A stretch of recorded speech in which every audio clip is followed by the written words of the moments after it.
Vamos lá, meus irmãos, a paz do Senhor Jesus. Vamos lá? Vamos compartilhando, meu povo.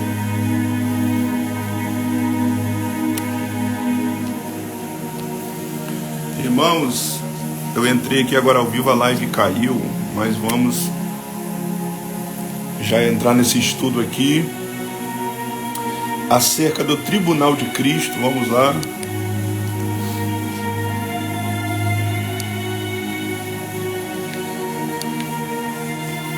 Fale comigo aí como é que está o áudio. Tá tudo ok o áudio?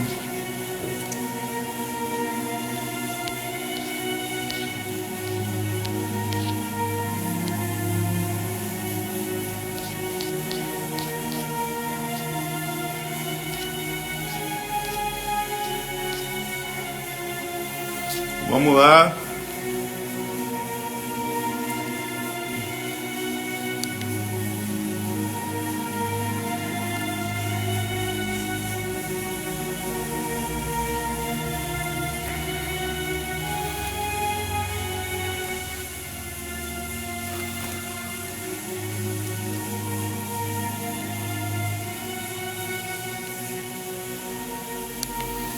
Irmãos, eu não quero me alongar muito aqui nessa live, mas eu quero pedir para vocês compartilharem aí, para a gente já entrar em mais um ensino acerca do Tribunal de Cristo. Você que quer aprender mais, vamos falar um pouco mais sobre o Tribunal de Cristo, a qual segunda-feira nós fizemos a primeira live acerca do Tribunal de Cristo. Para quem acompanhou aí, pôde entender um pouco, né, o que é o Tribunal de Cristo e para que o Tribunal de Cristo. O Tribunal de Cristo fala de um julgamento a qual acontecerá não para punição de pecados, mas para que venhamos ser recompensados, e nesse julgamento ali será avaliada as nossas obras, as intenções das nossas obras, os sentimentos para a qual executamos estas obras. Então, no Tribunal de Cristo será avaliado tudo isto. E essa palavra tribunal, né, para quem participou da primeira aula, segunda-feira agora, significa bema, e bema fala de um palanque, um pódio, a qual os vencedores nos Jogos Olímpicos ali de Atenas, em Corinto, eles quando venciam, subiam nesse pódio para que viessem receber coroas, recompensas. E assim somos nós, né? Subiremos nesta plataforma, neste tribunal, no bema de Cristo, ou seja, todos aqueles que venceram no Senhor irão subir nesta plataforma, neste pódio, para que venham receber as suas devidas recompensas. Então é essa a nossa esperança, né, irmãos? Sermos arrebatados, participarmos do Tribunal de Cristo e sermos galardoados. Mas só que alguns terão obras, né, de palhas, e eu vou falar justamente sobre isso nessa noite. Alguns terão obras de madeira, outros terão obras de pedras preciosas, outros terão obras de ouro, e outros terão obras de feno. E eu queria ler esse texto aqui em 1 Coríntios 3, 11 ao 15, que vai falar acerca do Tribunal de Cristo. Olha o que está escrito: porque ninguém pode lançar outro fundamento além do que foi posto, a qual é Jesus Cristo. Contudo, se o que alguém edifica sobre o fundamento é ouro, aí Paulo começa a falar das metáforas, faz o uso de metáforas aqui, vai falar sobre os materiais: ouro, prata, pedras preciosas, madeira, feno e palha. São 6 materiais que Paulo vai falar aqui, que representam as obras. 13, manifesta se tornará a obra de cada um, pois o dia a declarará, a demonstrará, porque está sendo revelada pelo fogo. Ou seja, o fogo está revelando a qualidade dessas obras, está avaliando a qualidade dessas obras. E qual seja a obra de cada um, o próprio fogo provará. Ou seja, as nossas obras vão ser testadas no fogo, para ver se as nossas obras vão ser consumidas ou se não vão entrar em detrimento com fogo. As obras que entrarem em detrimento com fogo são obras que não vão, de pessoas que não vão receber galardão. E as obras que permanecerem no fogo são as obras daqueles que receberão galardão. Versículo 14, olha o que está escrito. Se permanecer a obra de alguém que sobre o fundamento edificou, esse receberá galardão. Ou seja, quando esta obra passar pelo fogo e ela não entrar em detrimento, o tal receberá galardão. Olha no verso 15 e eu fecho. Se a obra de alguém se queimar, sofrerá ele dano, mas esse mesmo será salvo, todavia, como que através do fogo. Ou seja, a obra que entrar em detrimento, o tal será salvo, mas não receberá galardão. E esse tem que ser o nosso objetivo, irmãos, recebermos o galardão. Apocalipse 22, versículo 12, palavras de Jesus. Jesus disse: eis que venho sem demora, e o meu galardão está comigo para dar a cada um segundo as suas obras. É por isso que já no começo dessa live eu quero dizer algo para vocês que estão aqui. É por isso que não podemos desanimar de fazer a obra de Deus.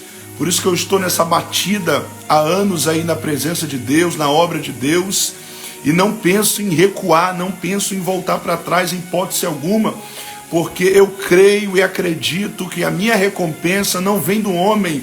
O meu galardão quem dará é Cristo, no bema de Cristo.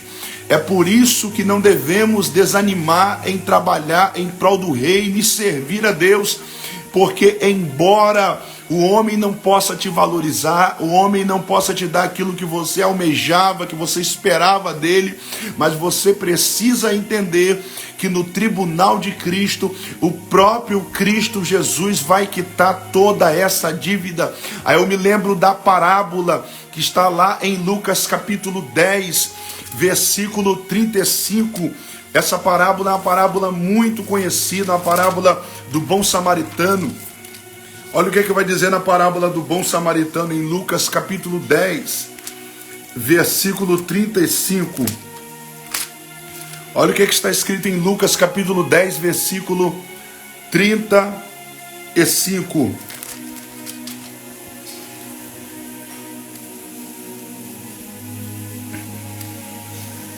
Como é que está o áudio aí, irmãos? Eu quero ler esse texto para vocês. Como é que está o áudio e a imagem? Está tudo ok? Como é que está aí?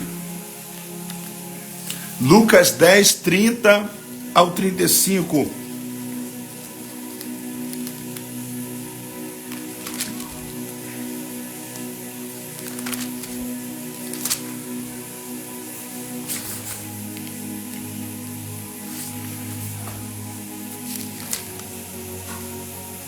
Olha o que está escrito.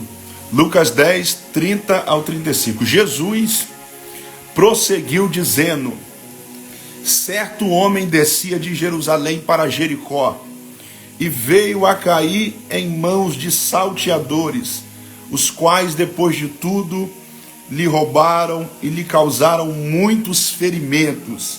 Retiraram-se, deixando semi-morto.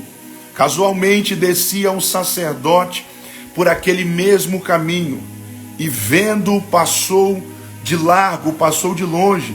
Semelhante um levita descia por aquele lugar, vendo também passou de largo. 33, certo samaritano, aí entra o bom samaritano na jogada, e o bom samaritano aqui está explicitamente, claramente aqui apontando para o próprio Jesus. Jesus é o nosso bom samaritano. Jesus é aquele que nos pegou, tratou da nossa ferida, nos colocou em cima da cavalgadura, nos colocou na hospedaria, nos entregou ao hospedeiro. E observe no 33 que vai dizer que certo samaritano que seguia o seu caminho passou-lhe perto e vendo-se compadeceu-se dele. 34, e chegando-se pensou-lhe os ferimentos, aplicando-lhes óleo e vinho. Jesus fez tudo isso conosco, irmãos.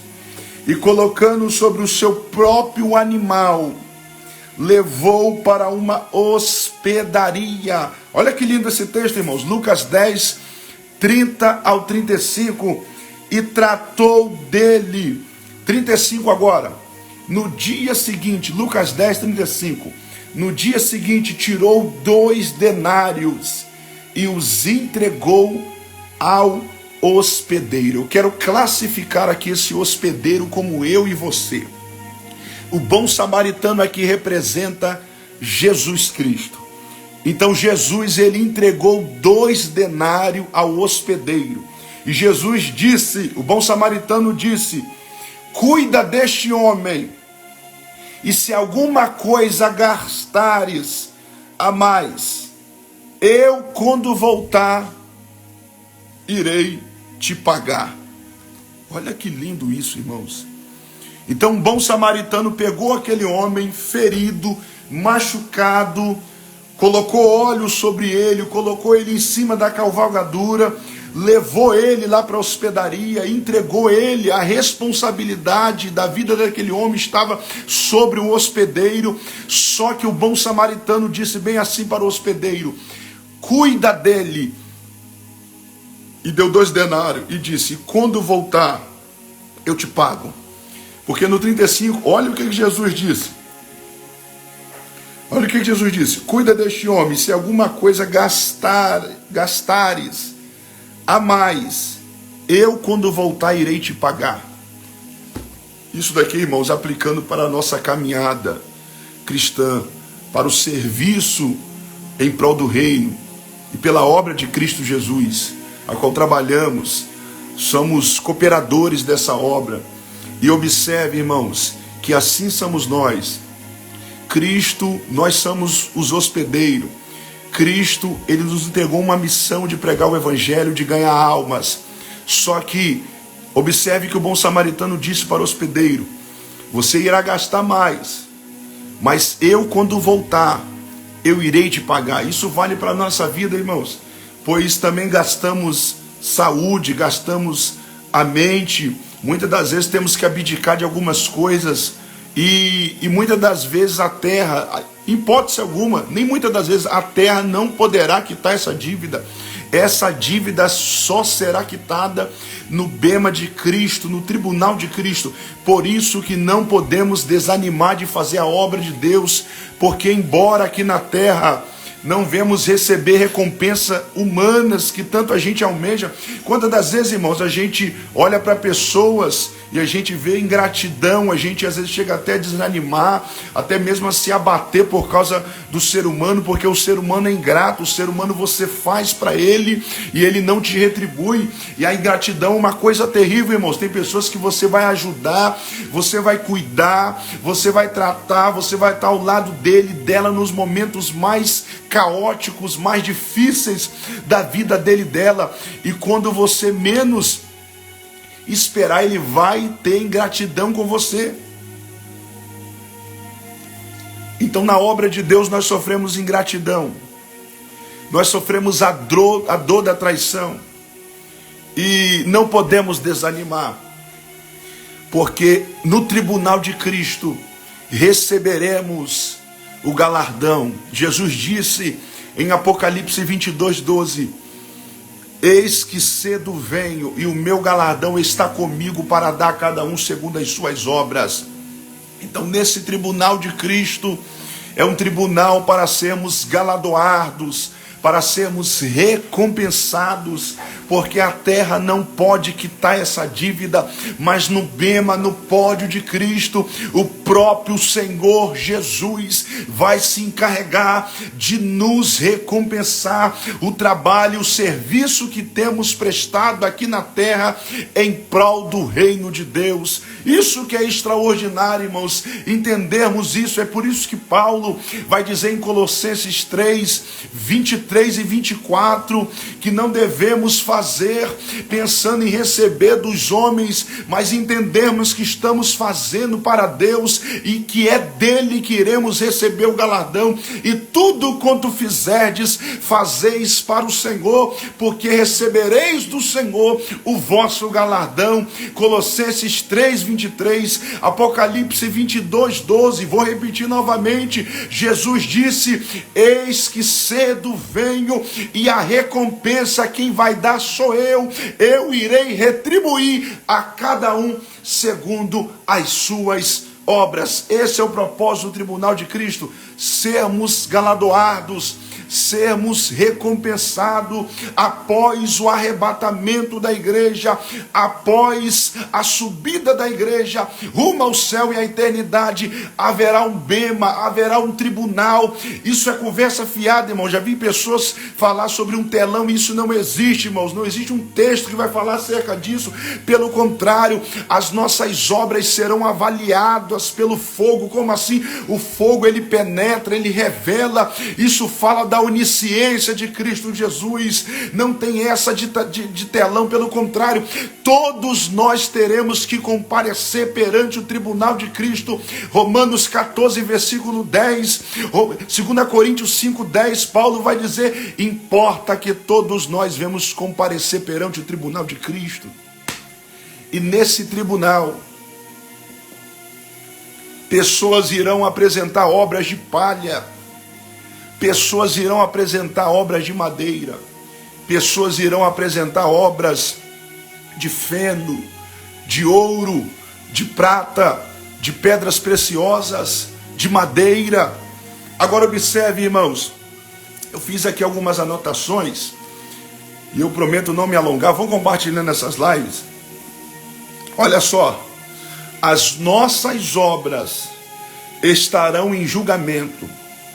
Ou seja, o que fizemos ou deixamos de fazer com os dons e talentos que nos foram confiados, teremos que prestar conta. Olha que forte isso, eu vou repetir. As nossas obras estarão em julgamento. Ou seja, o que fizemos ou deixamos de fazer com os dons e talentos que nos foram confiados.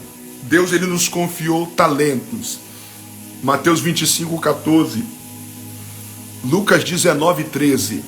Esses dons e talentos que recebemos da parte de Deus, Deus irá pedir o relatório. Deus irá avaliar. As nossas obras serão examinadas. Os talentos, os dons, aquilo que deixamos de fazer, aquilo que fizemos e aquilo que deixamos de fazer, Cristo irá pedir o relatório. Tem mais, devemos empregar, ou seja, fazer uso com os talentos e dons que nos fora confiado. Vemos a responsabilidade na parábola que está em Lucas 19, versículo 11. Preste atenção. Devemos empregar, como assim? Fazer uso, granjear, ou seja, se Deus nos deu talento, se Deus nos deu dons, devemos fazer uso desses dons. Esses dons não podem enferrujar, esses dons não podem ficar guardados, esses dons não podem estar estagnados. Não podemos viver uma vida omissa, não podemos viver uma vida de estagnação, uma vida paralisada, não. Pelo contrário, devemos granjear, devemos empregar. Olha o que está em Lucas capítulo 19. Por quê, irmãos? Porque Cristo vai pedir o relatório. Cristo vai querer que nós venhamos dar conta dos dons e talentos e até aquilo que deixamos de fazer. Tiago vai dizer: aquele que pode fazer o bem e não faz, ele comete pecado, e pecado esse de omissão. Quantas das vezes podemos fazer e não fazemos? Isso é um pecado, pecado de omissão. É você saber que você pode fazer e você não faz. Olha o que está em Lucas 19, versículo 11. Ouvindo eles estas coisas, Jesus propôs uma parábola. Visto está perto de Jerusalém, e lhes parecer que o reino de Deus havia de se manifestar imediatamente. Olha no verso 12, olha a parábola que Jesus vai contar. Então disse: certo homem nobre partiu para uma terra distante, com o fim de tomar posse de um reino e voltar. Chamou 10 de seus servos, confiou-lhes 10 minas, e lhes disse: negociai até que eu volte. Observe, olha o começo dessa palavra, que parábola extraordinária. Jesus aqui está trazendo uma parábola de um homem. Esse homem aqui aponta para ele. Jesus vai dizer: certo nobre, olha que forte, vou repetir, certo nobre partiu para uma terra distante, com o fim de tomar posse do seu reino e voltar. Observe que esse nobre aqui aponta e representa o próprio Jesus. Jesus está contando uma parábola que fala dele mesmo e que aponta e representa ele mesmo. E nesta parábola Jesus vai dizer que certo nobre partiu para uma terra distante, com o fim, com o propósito de tomar posse desta terra, deste reino e retomar. Aleluia. E voltar. Você lembra de João 14? Não se turbe o vosso coração. Credes em Deus, crede também em mim. Na casa de meu pai há muitas moradas. Se não fosse assim, eu vou-lhe teria dito, porque eu estou indo preparar lugar. Eu irei, voltarei para vos levar para mim mesmo, para que aonde eu venha estar, vocês venham estar também. Atos capítulo 1, verso 9, Atos capítulo 1, verso 11, Jesus está subindo, ascendendo aos céus, e Jesus assume na nuvem, Jesus adentra na eternidade no céu, só que o Pai envia anjos à terra para dar recado para os discípulos, e eles vêm trazendo o seguinte recado: o mesmo que subiu, ele vai voltar. Quando você vai para Mateus 24, versículo 3, os discípulos vão fazer uma pergunta, e a pergunta é essa: Senhor, quando será o final dos tempos? Que sinal haverá da tua vinda e do final dos tempos? Então esses textos estão claros que Jesus vai voltar. E nesta parábola Jesus vai falar acerca de um nobre que partiu para uma terra distante para tomar posse do seu reino. E após ele tomar posse do seu reino, esse nobre vai voltar. Aleluias. Quem está pegando essa palavra, irmãos? Meu corpo está arrepiado. Uracalamanachela. Esse nobre aqui aponta para Jesus. Em Lucas 19, versículo 12, esse nobre fala do próprio Jesus, pois este nobre partiu para uma terra distante, com o fim de tomar posse de um reino e voltar. É a obra que Cristo fez. Ele subiu, mas o mesmo que subiu, os anjos disse: ele vai voltar. Eu irei, mas eu voltarei para vos levar para mim mesmo. E quando ele voltar, 1 Tessalonicenses 4, 16 e 17, o mesmo Senhor Jesus descerá do céu, com alarido, com voz de arcanjo, com trombeta de Deus, e os que morreram em Cristo ressuscitarão primeiro, depois nós, os que estivermos vivos, seremos arrebatados. Então Jesus está contando uma parábola de um nobre que parte para uma terra distante, para tomar posse do reino e voltar. Só que Jesus vai dar mais informações. Ele vai dizer que antes desse nobre partir, aleluias, isso é muito forte, irmãos. Antes desse nobre partir, e esse nobre aqui é Jesus, porque ele é nobre, ele é poderoso, ele é o rei dos reis, ele é senhor dos senhores, ele é o maravilhoso, ele é o conselheiro, ele é o Deus forte. Antes desse nobre partir, ele chamou 10 servos seus e confiou-lhes 10 minas e disse-lhes: negociai, granjeai, empregai até que eu volte. Observe que esse nobre, oh meu Deus do céu, esse nobre, antes de ir, ele chamou 10 servos, confiou-lhes 10 minas. Sabe o que significa mina? Em Lucas 19, versículo 13, olha que forte isso daqui, irmãos. Lucas 19, versículo 13.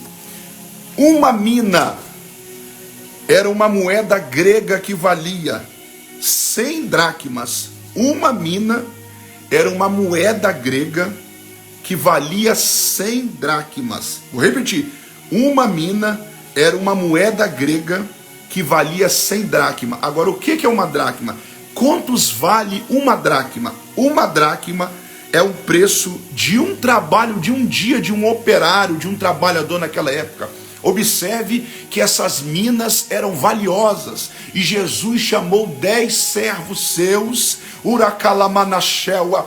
Esse nobre chamou os seus servos e lhe confiou-lhe minas. E disse: negociai, granjeai, rendei, fazei negócio, empregai esse negócio, fazei uso dessas minas, porque eu vou voltar e vou querer o relatório. E meu Deus do céu, haverá um tribunal, irmãos. E nesse tribunal teremos que dar conta dos dons, dos talentos que Deus nos entregou. Jesus nos confiou talentos, Jesus nos confiou dons, Uracalamanachel, Ele nos entregou uma unção, Uracalamanachel, e tudo isso Ele vai querer que nós venhamos dar conta. Por isso que em Lucas 19, versículo 13, o nobre chamou 10 dos seus servos, confiou-lhe 10 minas e lhes disse: negociai. Meu Deus do céu, eu vou repetir: negociai até que eu volte. Sabe o que esse nobre está dizendo para os seus servos? Eu estou indo, oh meu Deus do céu, mas na minha ausência eu quero que vocês venham render, eu quero que vocês venham granjear, oh meu Deus do céu, eu quero que vocês venham, meu Deus do céu, empregar o negócio, fazer uso. Eu quero que vocês venham trabalhar. Uricalamanachel, trabalhe na minha ausência. Aleluias. Observe, irmãos, negociar, e assim somos nós. Agora observe o tanto de pessoas. Tem pessoas, irmãos, que Deus entregou um talento tão lindo. Tem pessoas que têm um dom de cantar. Tem pessoas que têm um dom de pregar. Tem pessoas que têm um dom da profecia. Tem pessoas que têm um dom de visão. Tem pessoas que têm um dom de tocar. E se você for observar nesta hora final, o tanto de pessoas que estão com a ferramenta enferrujada, pessoas que estão estagnadas, travadas, o talento está perecendo, está enferrujando. Tem pessoas que têm uma unção tão poderosa de Deus, que quando abre a boca, o céu se abre junto com a boca dele e dela, mas estão lá, estão estagnadas, estão paradas, estão mais dando lugar para o material, para a carne, do que para o espírito. Só que a ordem é essa: negociai, empregai o negócio. Empregar significa fazer uso, com esforço e dedicação. Aleluias. O nobre está dizendo nessa noite, meu corpo está arrepiado, irmãos. Eu vou repetir. O nobre está dizendo nessa noite: negociai as minas. Não deixe as minas enferrujar. Eu quero que vocês venham multiplicar. Eu quero que vocês venham fazer a minha obra. Uricalamanachel, porque o nobre está voltando e ele vai pedir um relatório. Ele vai querer que nós venhamos dar conta. O que você fez com as minas, servo meu? O que você fez com esse dom? Uricalamanachel, o que você fez com esse talento? Negociai até que eu volte. Esse é o nosso propósito. Deus me deu o dom de pregar. E o que eu estou fazendo aqui nessa live? Negociando, empregando, fazendo uso desse dom. Uracalamanachel, porque senão pregar não é só no púlpito da igreja. Você prega na praça, você prega no celular, você prega nas redes sociais. O que não pode é deixar a ferramenta enferrujar. Negociai. O nobre está dizendo nessa live, nessa noite: negociai, negociai, porque eu estou voltando. E meu Deus do céu, olha no verso 15. Quando ele voltou, é uma parábola que Jesus está contando. Lucas 19, 15. Quando ele voltou, depois de haver tomado posse do reino este celestial, ele foi, tomou posse e ele vai voltar. Ele mandou chamar os seus servos, a quem der o dinheiro. Olha só, Jesus agora vai chamar eles, os servos. O nobre aqui vai chamar os servos e vai querer que eles venham prestar conta das minas, do dinheiro. E observe, ele manda chamar os servos, a quem dera o dinheiro. E meu Deus do céu. Ou seja, a quem ele dera as minas, porque a mina não é minha, a mina é dele. O dom não é meu, o dom quem me deu foi ele. Oracalamanacheva, quem faz não sou eu, quem faz é ele. O talento não é meu, a origem do talento não sou eu, quem deu foi ele. Então observe, ele vai requerer, e aqui o nobre ele vai requerer, e compareceu. Olha só, Lucas 19:16. Compareceu o primeiro e disse: irmã Débora, Senhor, a tua mina rendeu 10 vezes mais. Ei, meu Deus do céu. Ei, o nobre se alegra com esses tipos de servos, que pega uma mina e multiplica em 10 vezes mais. Porque quando o nobre voltou e chamou o primeiro servo se apresentou para ele e falou bem assim: meu senhor, o negócio rendeu 10 vezes mais. Lucas 19:16. Olha que coisa linda. Compareceu o primeiro e disse: a tua mina rendeu 10 vezes mais. Sabe o que esse servo está dizendo para ele? Trazendo para os dias de hoje, aplicando no contexto odierno. Sabe o que eu entendo? É os dons, é os talentos. São pessoas que usaram os dons, ganharam almas, Uricalamanachela, edificaram vidas. E aqui esse servo está dizendo para o nobre: a sua mina rendeu 10 vezes mais. Em outras palavras, eu não deixei o dom enferrujar, eu não deixei o talento enferrujar. Não, eu negociei, eu empreguei um negócio, eu fiz uso do dom, Uricalamanachela, o negócio rendeu 10 vezes mais. O segundo se apresentou para ele. Olha só que forte. Veio o segundo dizendo. Olha no 17 a resposta de Jesus. Muito bem, servo bom. Vou repetir. O nobre olhou para o servo e disse: muito bom, servo bom.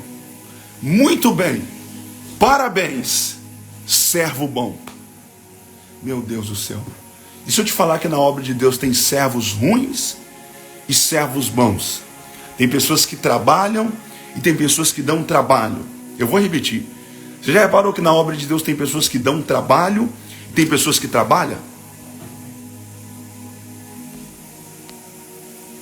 Você já observou? Porque a pessoa tem duas opções. Vai fazer duas coisas. Se a pessoa não trabalhar, ela vai dar trabalho. E você pode ver, pessoas que não querem ter compromisso com a obra, eles acabam dando trabalho, porque eles ficam ali como impedimento, eles atrapalham, eles perturbam quem está fazendo, eles falam mal de quem está fazendo, eles tentam defamar a obra, Uracalamanachel, porque se não trabalha, irá dar trabalho. Ou seja, terá que ser chamado a atenção, terá que ser corrigido. Só que Deus não nos chamou para dar trabalho, Deus nos chamou para trabalhar. Uricalamanachela, não dá trabalho para ele, mas dá trabalho para Satanás.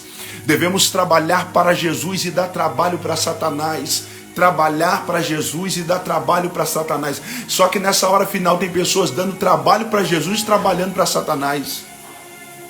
Eu vou repetir. Dentro da igreja tem pessoas trabalhando para Satanás e dando trabalho para Jesus. Só que Jesus não nos chamou para dar trabalho para ele. Ele nos chamou para trabalhar para ele e dar trabalho para o diabo. Oh meu Deus do céu, transportar as almas das trevas para a sua maravilhosa luz. Não vos conformeis com este mundo, mas transformai-vos pela renovação do vosso entendimento. É por isso que quando Paulo ele chegou lá na Grécia, os gregos começaram a fazer alvoroço e a dizer: estes homens que têm alvoroçado o mundo, que têm feito um rebuliço no mundo, chegaram também aqui. Mas Paulo não estava alvoroçando, bagunçando, trazendo transtorno. Pelo contrário, Paulo estava trazendo transformação, porque crente que trabalha, ele acaba tendo essa fama mesmo. Tem pessoas que falam que ele é metido, que ele quer fazer tudo, que ela está à frente de tudo. Só que eu quero dizer algo aqui nessa live: Deus não nos chamou para dar trabalho para ele, pelo contrário, ele nos chamou para trabalhar para ele e dar trabalho para Satanás. Eu quero profetizar: essas 13 pessoas que estão aqui nessa live, vocês irão dar muito trabalho para Satanás e trabalhar muito para Jesus nessa terra. O diabo que se prepara porque vamos dar trabalho. Uricalamanachela, iremos arrancar almas das trevas, iremos edificar almas, iremos ir lá resgatar, iremos evangelizar, iremos cuidar, iremos estar ao lado. Então observe que este nobre, ele chamou os servos e o segundo chegou para ele. Olha o que o segundo falou com ele. Olha o que o segundo falou para ele. Veio o segundo, Lucas 19:18. Veio o segundo servo dizendo: Senhor, a tua mina rendeu 5 vezes mais. Esse segundo aqui também, ele fez uso dos dons, ele fez uso da mina, e pelo contrário, ele rendeu mais, ele granjeou. Vamos ver o terceiro. Lucas 19, versículo 22. Lucas 19, 20. Lucas 19, 20. Irmãos, me acompanha, abra a sua Bíblia. Lucas 19, 20. Veio então outro dizendo: eis aqui, Senhor, a tua mina, que eu guardei, embrulhada num lenço. Irmãos, essa palavra é muito forte, irmãos. Essa palavra Deus me deu agora pela tarde, para me trazer aqui dentro desse ensino do tribunal de Cristo, pois é uma parábola que está relacionada ao tribunal de Cristo. Observe que esse terceiro servo chegou para o seu senhor e falou bem assim: eis aqui a tua mina, que eu guardei embrulhada num lenço. Observe que ele não fez uso, ele simplesmente deixou ali guardada. Ele não granjeou, ele não empregou o negócio. Aleluias. Ele não fez render o negócio, ele não fez negócio. Aleluias. Ele não granjeou a mina, ele não alavancou.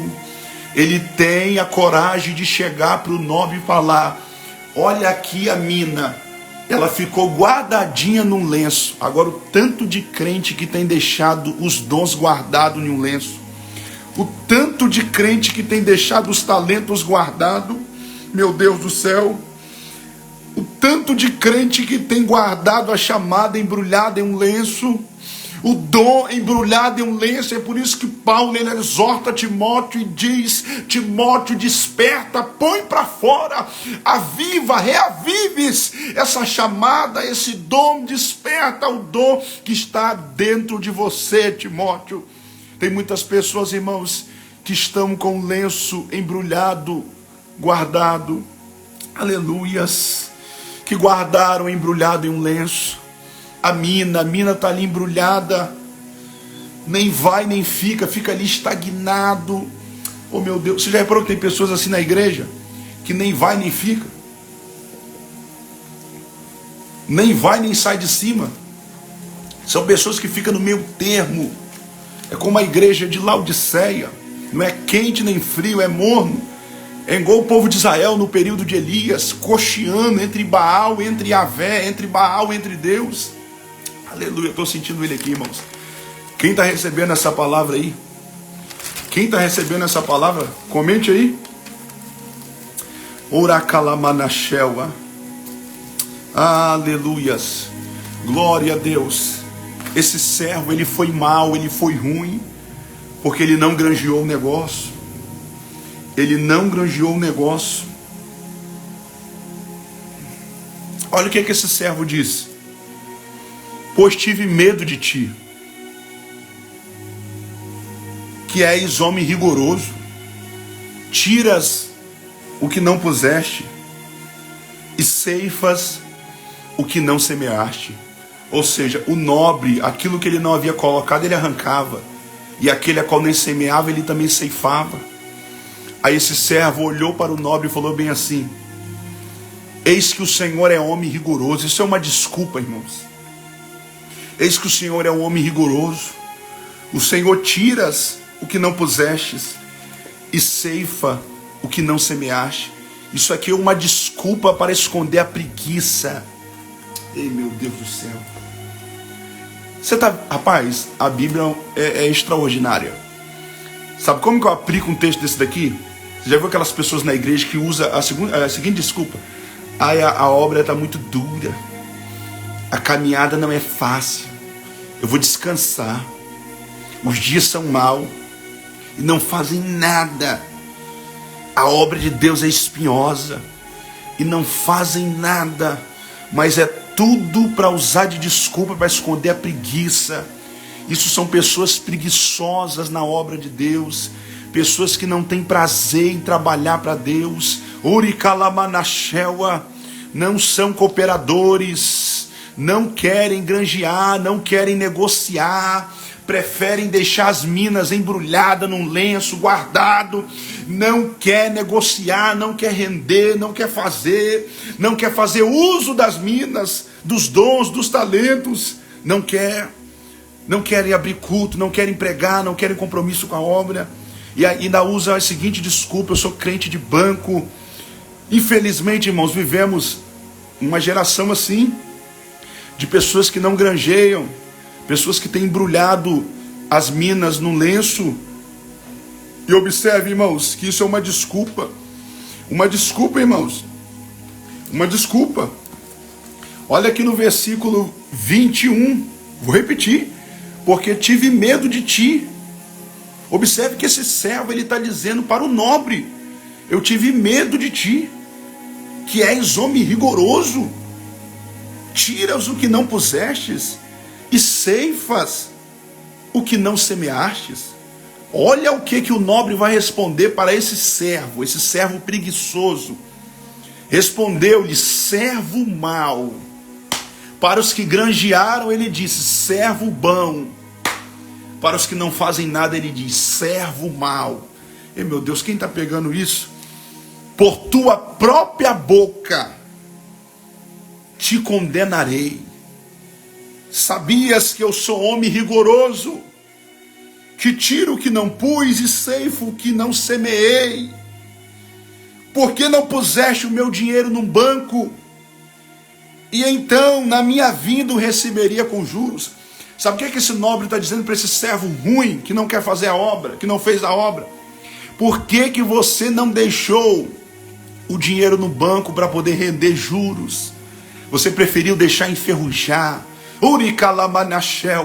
Mas observe que o nobre, ele olhou para o servo mau e disse: servo mau, por que você não colocou o dinheiro no banco?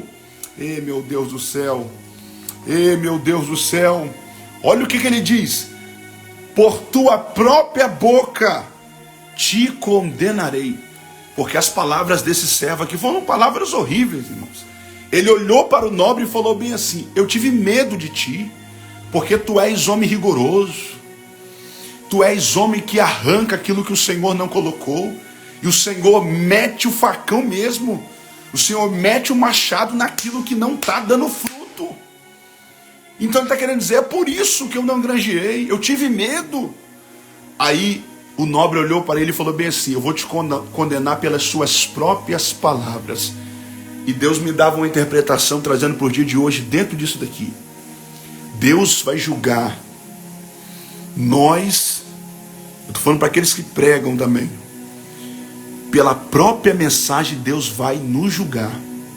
Porque observe, irmãos, tem muitas pessoas que é o reflexo de pregações e de pregadores. Porque você já viu as mensagens hoje em dia? São mensagens que massageiam o ego. São mensagens que as pessoas vão para casa flutuando. São mensagens que não falam de um evangelho de batalha, de sangue. É um evangelho colorido, não é um evangelho cor de sangue. É um evangelho que parece uma colônia de férias. Não se apresenta. Alguns pregadores, não quero generalizar, radicalizar o negócio, mas tem-se uma raça aí de pregadores que só prega que Deus vai dar dinheiro, que você, se você estiver passando prova, você é isso, você é aquilo, não, que não existe, você não pode sofrer, que você é o centro, e Deus vai condenar muitos pelas suas próprias mensagens. As nossas mensagens vai ser a base para Deus nos julgar. Aleluia. Por isso que devemos tomar cuidado com o que nós estamos pregando, porque Deus vai cobrar. Deus vai cobrar. Isso não vai ficar impune não, irmãos. Essas pregações, tem uma frase que fala bem assim: essa geração de pregadores vai responder por essa geração de pecadores. Meu Deus. Vou repetir. Essa geração de pregadores vai responder por essa geração de pecadores. Porque está faltando pregador como João Batista. Arrependei-vos. Uricalamanachela. Está faltando pregador como João. Larga ela, Herodes. Uricalamanachela, canducomanacela. Está faltando. Observe. Olha no versículo 23. Olha no versículo 23.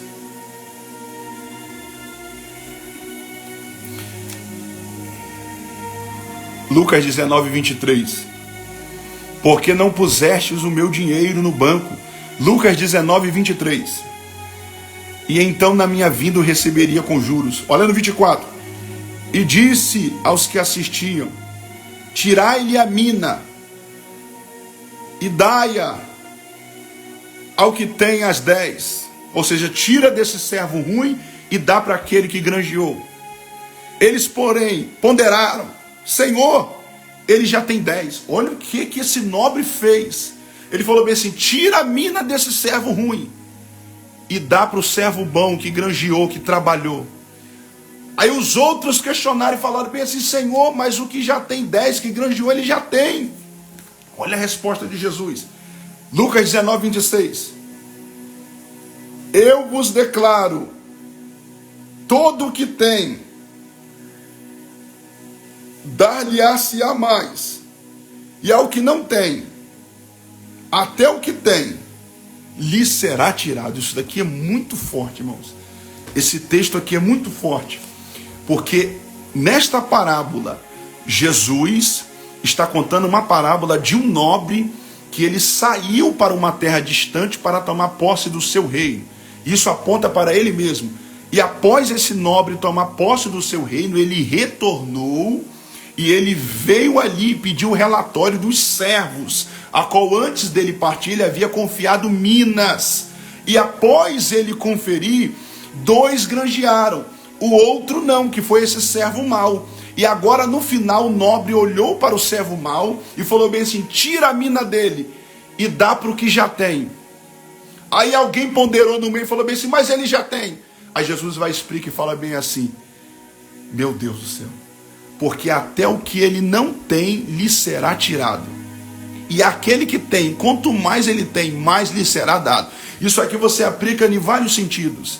Eu quero aplicar no sentido de que vamos receber muito mais do que dons. Ei, meu Deus do céu. É Jesus dizendo: tem muito mais para vocês que granjeiam. Tem muito mais para vocês que sofrem pelo Evangelho. Eu não tenho só dons, talentos, não. Eu tenho muito mais na eternidade. É por isso que Pedro chegou para Jesus e disse, Lucas 18, 18, se não me falha a memória: Senhor, eis que eu deixei tudo, deixamos tudo para te seguir. O que é que vamos receber? Jesus olhou para Pedro e falou bem assim: vocês irão receber 100 vezes mais na eternidade no reino dos céus. Então observe, Jesus está dizendo bem assim para aqueles que ponderaram: aquele que tem, quanto mais tem, mais lhe será dado. Meu Deus do céu. E esse, o que ele tinha, até o que não tinha, lhe será tirado. Irmãos, observe uma coisa. Uma pessoa que deixa o talento enferrujar. Isso daí é muito forte. Uma pessoa que fica com a chamada travada, estagnada. O que essa pessoa tem, além disso? Família. E quando esse nobre fala bem assim, até o que ele tem lhe será tirado, nós temos a nossa família. Isso aqui fala de prejuízo familiar. Você vê que isso daqui é tão forte que eu estou falando para vocês, que você pode ver a maioria das pessoas que ficam de qualquer maneira na obra de Deus, acabam sofrendo prejuízo na família. Você vai ver como é que é um vento terrível. Você pode ver pessoas que ficam só assim na obra, só vivem debaixo de problema familiar. Chegam na igreja carregada, sabe por causa de quê? É o que o nobre está dizendo, é a parábola que Jesus está relatando. Até o que ele não tem lhe será tirado. Isso aqui eu quero aplicar como prejuízo familiar, e de fato é o que acontece, irmãos. Pode observar, irmãos, tem pessoas que você vai ver que ficam fazendo figuinha na obra de Deus, picuinha na obra de Deus. Vai ver como é que está a família, a casa está desabando. Porque até aquilo que tem, Deus vai lá e cobra. Mas observe, quem tem, meu Deus do céu, aleluias, ele receberá muito mais. E você também se aplica no sentido de uma cobrança maior, irmãos. Porque para a gente também que fazemos, para a gente que estamos negociando, o peso da chamada é mais forte. Porque só sente o peso da chamada quem se envolve com a chamada. Quem não sente o peso da chamada, quem não tem chamada e quem não exercita a chamada, ele não sente o peso da chamada. Mas quem se envolve com a chamada, meu Deus do céu, quem está linkado com a chamada, ele sente o peso da chamada. Você vai para Ezequiel capítulo 1, Ezequiel sente o peso da chamada. Paulo sentiu o peso da chamada. Isaías sentiu o peso da chamada. João na ilha de Pátmos sentiu o peso da chamada. Eu e você todos os dias sentimos o peso da chamada, a responsabilidade. Porque quanto mais você granjeia, quanto mais você pega as minas e granjeia as minas, mais pancada você toma, mais luta vem, mais cobrança tem. Porque quanto mais você tem, mais você é cobrado. Quanto mais você tem para passar, mais as pessoas vão esperar de você. Ninguém vai esperar nada de um adúltero, irmãos. A verdade é para ser dita. Ninguém vai esperar nada de fofoqueiro. Mas para você que está tentando levar uma vida na risca, uma vida com caráter ilibado, as pessoas irão esperar. As pessoas irão cobrar mesmo, irmãos. As pessoas irão observar mesmo. Vós sois a carta, Paulo vai dizendo. Vai dizer 2 Coríntios 3:2. Vós sois a carta escrita por Deus. 1 Coríntios 11:11. Sede, pois, meus imitadores, como eu sou de Cristo. Pedro olhou para aquele coxo em Atos 3 e diz: olha para mim. Uricalamanachela. Tem um dito no nosso meio que fala bem assim: não olha para mim, não, olha para Jesus. Conversa fiada isso, irmãos. Pelo contrário, nós somos a luz. Uricalamanachel, Jesus diz: vós sois a luz do mundo. Assim resplandeça as vossas obras diante dos homens, para que glorifique ao vosso Pai que está nos céus. Quando você vai para Apocalipse capítulo 1, João, primeiro ele não vê Jesus. Primeiro ele vê os 7 cartiçais. E no meio dos 7 cartiçais, ele vê Jesus. Ou seja, João só viu Cristo através dos 7 cartiçais. Ei, meu Deus do céu, isso aqui é para quem está ligado. João só viu Cristo através dos 7 cartiçais. Vai para Apocalipse capítulo 1. Os 7 cartiçais representam a igreja, as 7 igrejas. Então primeiro João vê a igreja. E através da igreja ele vê Jesus. Aleluia. O mundo só vê Cristo através da igreja. Tem que parar com esse negócio de... Tem muita gente desigrejada, irmãos. Não querem congregar. Para amadurecer e ter comunhão é congregando. Uricalamanachel, a 1 João, ele vê o cartiçal, os 7 cartiçais, depois ele vê o Filho do Homem. É por isso que Pedro, ele olha para o coxo em Atos 3 e fala, olha para mim. É Pedro dizendo, você quer ver Jesus? Olha para mim. Porque eu andei com ele, eu sou imitador dele, eu sou a carta escrita pelo dedo de Deus. Olha para mim. Por quê? Porque em Atos 1, Pedro tinha olhado para Jesus subindo ao céu.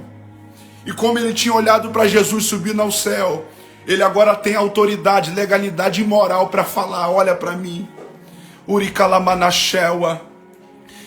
Eu olhei para Jesus. Meu Deus do céu, estou olhando para você. E eu quero que você olhe para mim. Então, primeiro, olhe para Jesus. Segundo, olhe para o seu irmão. Para você ter moral para falar, olha para mim. Tenha eu como exemplo. Agora tem pessoas que não olham para Jesus, não olham para o próximo e quer ser exemplo. E quer que as pessoas respeitem. Pedro tinha olhado para Jesus em Atos 1. Pedro depois olhou para o coxo, porque o texto vai dizer, fitando os olhos nele. Aí agora Pedro fala, olha para nós, olha para mim, olha para nós. Porque não adianta, irmãos, falar que está no mistério, está pulando e está rodando, se você não olha para Jesus e nem para o coxo. Se você não olha para Jesus e para o coxo, não adianta querer cobrar o coxo para ele olhar para você. O coxo vai falar de você mesmo. E o coxo não vai ter você como exemplo. Mas se você olhou para Jesus, olhou para o coxo, você tem autonomia e autoridade para dizer, olha para mim. Porque eu já olhei para ele. Estou olhando para você. E eu sou imitador dele. Quer ver Cristo? Veja através da minha vida. Uricalamanachel. Porque aonde eu passar, eu vou resplandecer a glória dele. Irmãos, vão compartilhando. Eu quero partir para o final aqui. Eu quero ler aqui em 1 Coríntios capítulo 3. Mas antes de eu ler em 1 Coríntios capítulo 3, eu vou deixar essa live salva. No tribunal de Cristo vai ser avaliado o nosso tempo. Vai ser avaliado os dons, os talentos. Eu anotei aqui, ó. Olha que legal isso aqui que eu anotei. Olha que forte que eu anotei aqui. Deus vai avaliar os talentos e os dons. 1 Pedro 4,10. O uso do tempo vai ser avaliado nesse julgamento.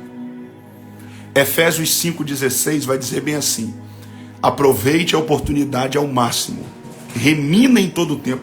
A palavra remina em todo o tempo significa aproveitar ao máximo o tempo. Por isso que em Efésios 5,16 Paulo fala, remina em todo o tempo, aproveite o tempo, porque os dias são maus. Paulo escreve. E por que a gente deve aproveitar o tempo? Porque Deus, ele vai avaliar o uso do tempo no tribunal de Cristo. E se eu te falar que as redes sociais, o Instagram, o WhatsApp, o Facebook, irmão Mateus, que está aí na live, ele vai servir como base para Deus avaliar e julgar muita gente. Porque o WhatsApp vai servir como base em que sentido? Porque muitas pessoas passam 5 horas no WhatsApp e não conseguem passar 10 minutos lendo Bíblia. E Efésios 5,16 vai dizer, remina em todo o tempo, ou seja, aproveite o tempo. Porque no tribunal de Cristo, Deus vai avaliar o uso do tempo. Como é que você usou o tempo? Você usou o seu tempo trabalhando para mim? Evangelizando?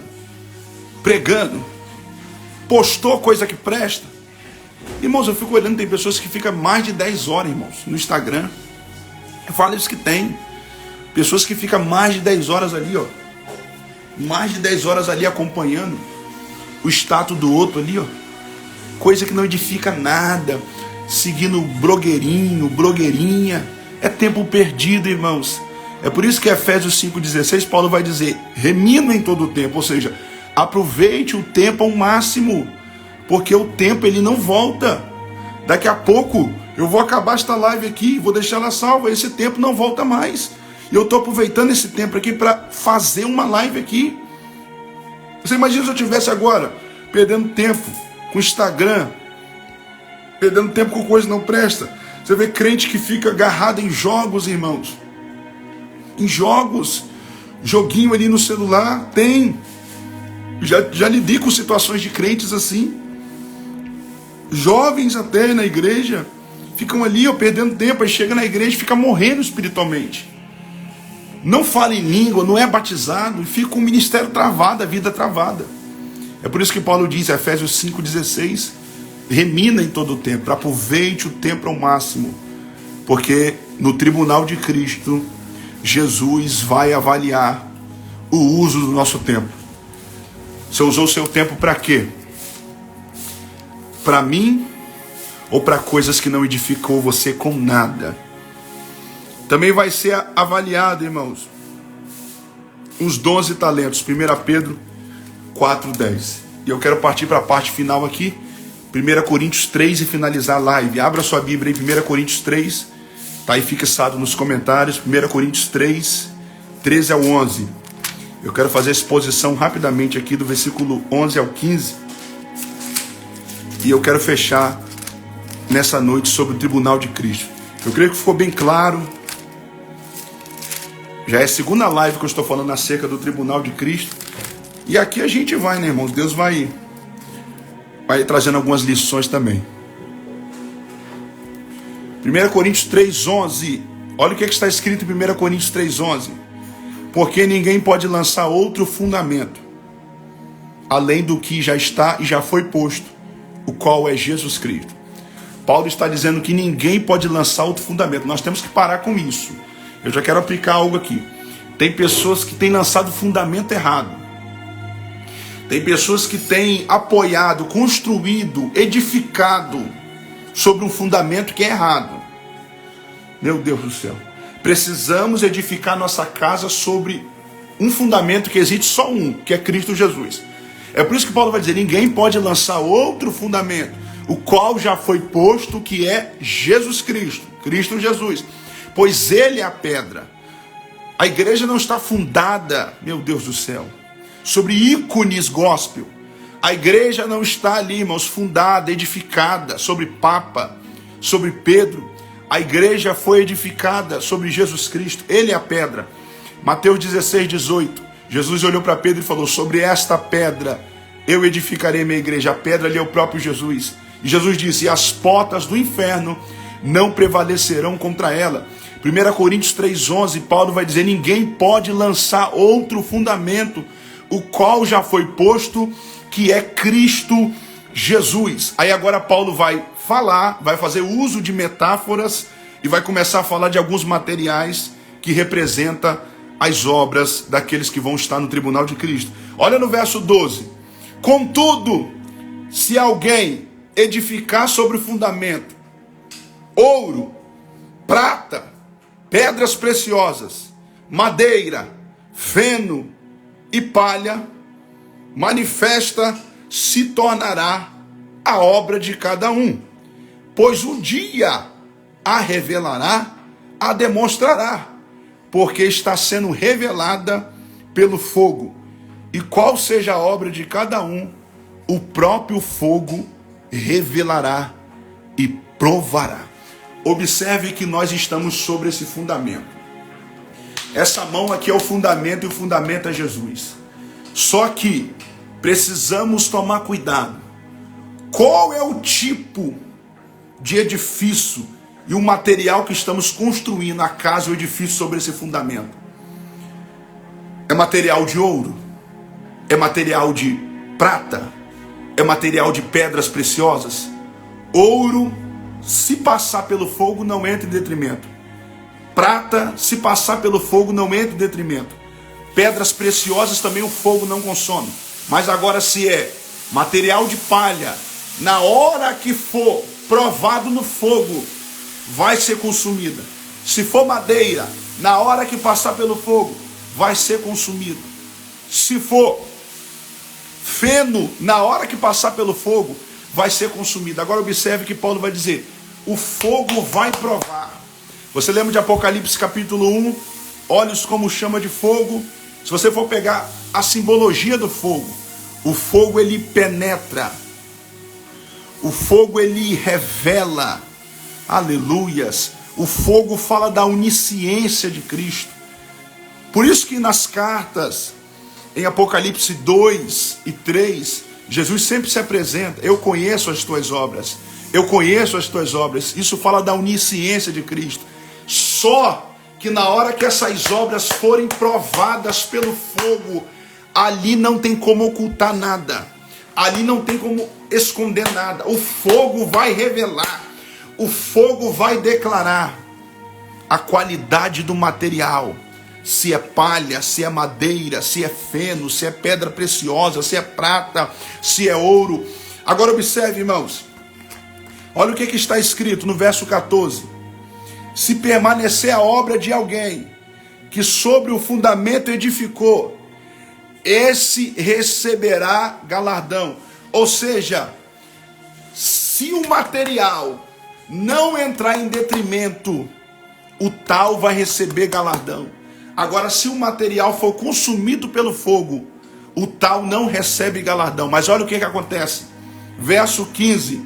Se a obra de alguém se queimar e sofrer ele dano, mas esse mesmo será salvo. Porque no tribunal de Cristo, irmãos, não é para punição de pecado. É para Deus simplesmente avaliar as nossas obras e as intenções dos corações. Observe, irmãos.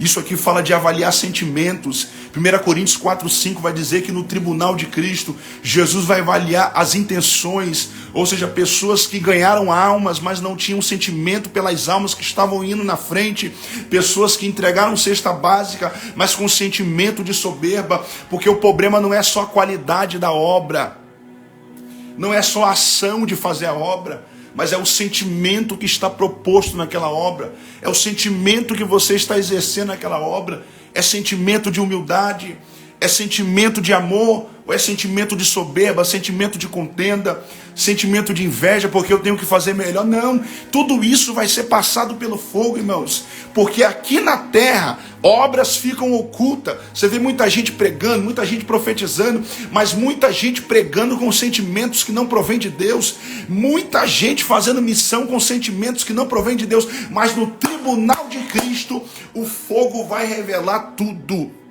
Ei, meu Deus do céu, agora vamos para o ouro. Eu quero falar do primeiro material.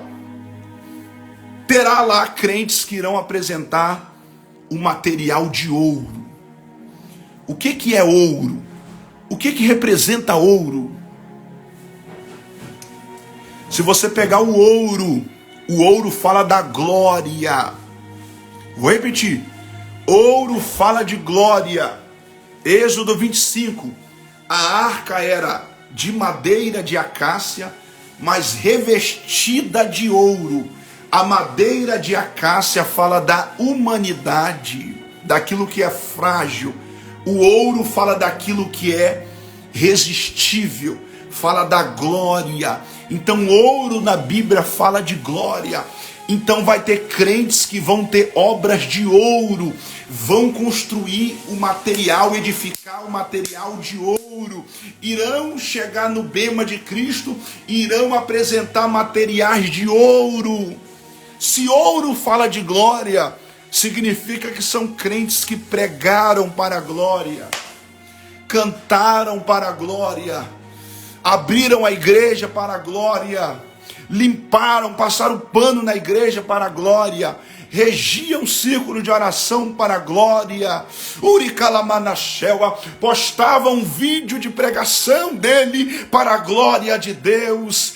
1 Coríntios 10:31, eu vou repetir, 1 Coríntios 10:31, Paulo vai dizer: e tudo que vocês fizerem, se comer, se beber, fazei para a glória de Deus. Olha só, se comer, se beber, se pregar, se cantar, fazei para a glória de Deus. Mateus 5,16. Essas obras de ouro representam a glória. É crentes que fizeram obras para a glória de Deus. Observe Mateus 5,16. Jesus fala bem assim: assim resplandeça as vossas boas obras diante dos homens, para que glorifiquem o nome do vosso Pai que está nos céus. Ó, pessoas que vão resplandecer obras que não é o nome dele e dela que vai ser glorificado, mas é o nome do vosso Pai que está no céu. Olha que forte isso. Assim resplandeça as vossas obras diante dos homens, para que glorifique ao vosso Pai que está nos céus. Hoje em dia tem se invertido o negócio. Tem pessoas resplandecendo obras para que o nome dele venha a ser glorificado. Eu posto para que a glória venha a ser para mim. Você vê pregações que a glória não é para Deus. Você vê pessoas ensinando que não é para a glória de Deus. É simplesmente para se amostrar, para se apresentar, para se exaltar. Temos visto nessa hora final pregações antropocêntricas. O que é isso? São pregações que não é Cristo que está no centro, é o homem que está no centro. Temos visto pessoas orando com orações ali, com ostentações ali de poder, de manifestação de demônio, que você vê coisas antropocêntricas, não é cristocêntrica, é para mostrar que expulsa demônio, entrevista um daqui, entrevista um de lá. Ou então observe, você também vê pregações egocêntricas, que você vê o ego do homem lá em cima, a soberba lá em cima, você olha na cara, você vê o inchaço, você vê a pessoa inflada, a pessoa inchado, porque são pregações. Você tem visto cultos egocêntricos, antropocêntricos, que ali é o homem, a figura do homem que está no centro, é o tempo todo as pessoas filmando o pregador e o filmando a cantora, as pessoas nem glória dão para Deus, o evento é todo voltado para o cantor, porque é um culto egocêntrico, não é um culto cristocêntrico, é um culto antropocêntrico, que o homem está no centro, mas Deus está levantando profetas, que não é ele que se apresenta, é Deus quem vai ter o nome glorificado, não é o nome dele que aparece, é o nome de Jesus que aparece. Deus está levantando pregadores cristocêntricos. Cristocêntrico, pregações cristocêntricas, lives cristocêntricas, oricalabando como na face quelva. Meu corpo está arrepiado aqui, irmãos. Que você possa ter obras de ouro. Obras de ouro são pessoas que cantaram para a glória, pessoas que pregaram para a glória. Tem gente pregando em contenda, irmãos. Tem gente que abre o culto para contenda, não é nem para glória. Vai lá, abre o culto para atacar o irmão que não está abrindo o culto. Abre a igreja cedo para atacar o irmão que não chegou cedo. Chega na igreja cedo para perturbar o irmão que não chegou. Faça a tua parte, cada um vai dar conta da sua vida. Deus não te chamou para dar conta da vida dos outros. Deus te chamou para cuidar da sua vida.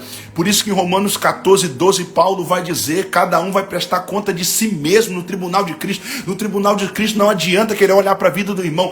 Deus vai te encurralar e vai falar, eu quero saber das suas obras. Eu quero saber da sua vida. Uricalamanachela. Então observe, irmãos. Ouro, 1 Coríntios 3, versículo 12. O primeiro material é ouro. 1 Coríntios 3, versículo 12. O primeiro material é ouro. São aquelas irmãs que limpavam a igreja para a glória de Deus. São aqueles pastores que pastoreavam para a glória de Deus. Tem pastores que têm feito a igreja empresa, irmãos. Não é para a glória de Deus, é para a glória dele, para o enriquecimento dele. Meu Deus, Uricalamanachela. Cantores que cantam para a sua própria glória, não para a glória de Deus. O culto não pode ser antropocêntrico. Eu vou repetir isso novamente, que Deus está mandando eu falar. O culto não pode ser egocêntrico. Não é glória para mim, não é glória para o ícone, para os figurões no meu gospel, não. O culto é cristocêntrico. Oh meu Deus, é teocêntrico, glórias a Deus. Cristocêntrico, glórias a Jesus. Teocêntrico, glórias a Deus. Uricalamanachela. Você vê, irmãos, tem cultos que eles chegam a gritar. Quando o pregador vai subir, eles fazem igual você já viu no mundo. Quando vai entrar um artista, as pessoas começam a vibrar. Eu já vi, irmãos, cultos na internet, lives, que na hora que começou isso eu parei de ver a live. Que na hora que o pregador chegou, e às vezes o pregador não tem culpa, irmãos. Mas às vezes é ali, ó, eles montam ali e tratam como se fosse o culto é voltado para aquela pessoa. Não, irmãos, não. Esses tempos eu fui pregar num lugar, não vou falar aqui por falta de ética, e antes de eu subir no altar botaram uma pressão, irmãos. O pastor começou falando, meu irmão Semi, e hoje tem palavra. Aí gritou, o homem é Bíblia pura. E eu falo, irmão, mas fez toda uma propaganda, e eu olhando aquilo ali sério. Na hora que eu peguei o microfone, a primeira coisa que eu falei, glórias a Deus. Aí eu fui falando, glórias a Deus, glórias a Deus, glórias a Deus, glórias a Deus, glórias a Deus. Eu fui falando glória a Deus. Aí eu fui falando, se põe de pé, igreja. Glória a Deus, glória. E a igreja foi inflamada. E eu continuei, glórias a Deus, glórias a Deus, glórias a Deus. Uricalamanachela. Porque, irmãos, a glória não é para mim, a glória é para Deus. Então você observe que tem pessoas, irmãos, igrejas, até pastores, que eles fazem um evento ali, eles colocam um homem no centro. Isso é errado, irmãos. Isso é errado. Você vê que às vezes até as pessoas mesmo, quando fala que tem um pregador de fora, as pessoas enchem a igreja, irmãos. Mas não vão numa oração, não vão numa consagração. Porque você vê que o foco não é Deus, o foco é o homem. O foco é correr atrás do homem, correr atrás de revelação. Porque não precisa eu ir para a igreja, não precisa, aliás, eu correr atrás de um revelador para Deus me revelar, não. A maior revelação é a palavra. Deus, você quer ver Deus falar com você? Abre a Bíblia. Abre a Bíblia. Abre a Bíblia. Quer ver Deus falar? Abre a Bíblia. Quer ver Deus revelar na igreja? É pregador que vai abrir a Bíblia. Pregador que fecha a Bíblia e fica cantando.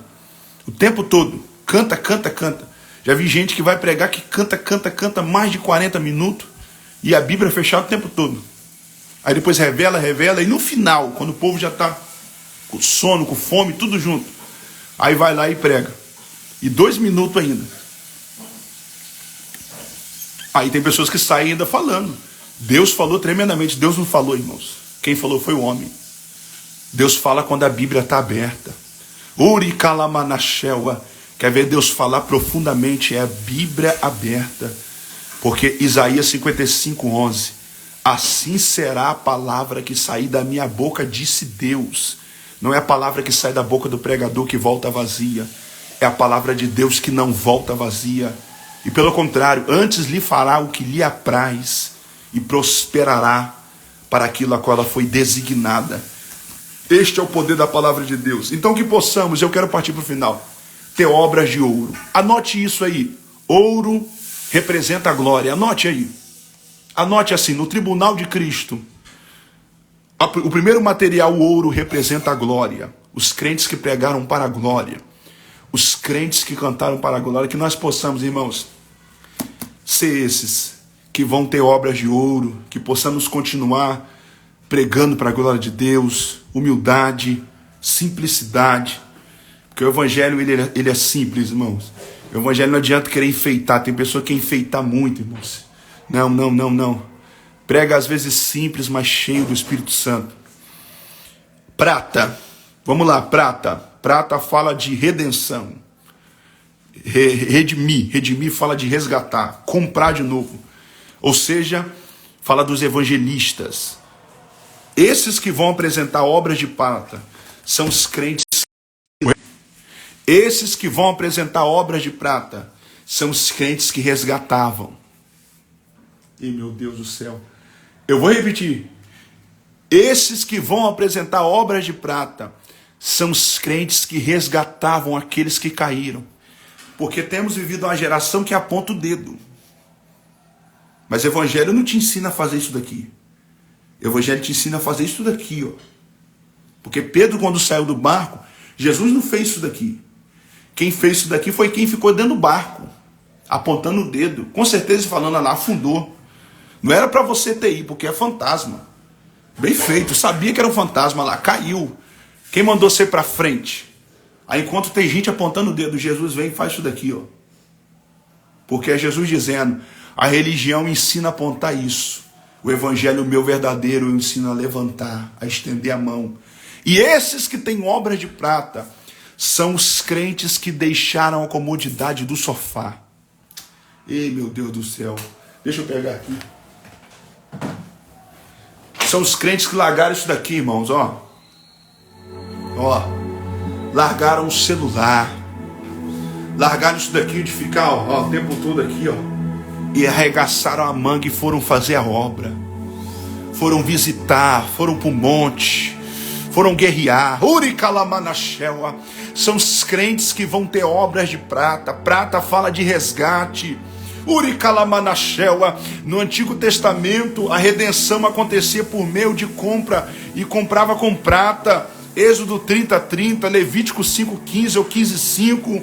Por isso que Jesus vai dizer em 1 Pedro 1,18, não foste comprado com prata, ou seja, porque com prata se comprava, mas Jesus fala, mas foste comprado com precioso sangue, como um cordeiro imaculado, incontaminado, com meu próprio sangue eu comprei vocês. É por isso que Pedro escreveu isso, que Jesus não nos comprou com prata, nem com ouro, porque com prata se comprava, mas ele nos comprou com precioso sangue, como de um cordeiro imaculado, incontaminado.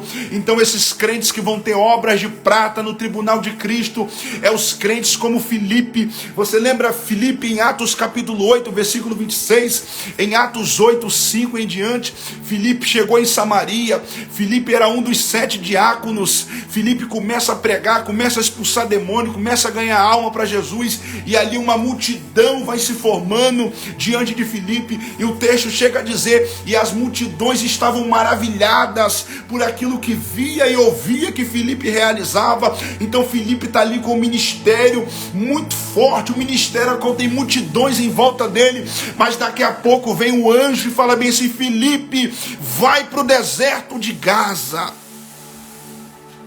Eu vou ler aqui, Atos capítulo 8, olha o que o anjo falou para Filipe. Você imagina, você está cercado de uma multidão, seu ministério está ó.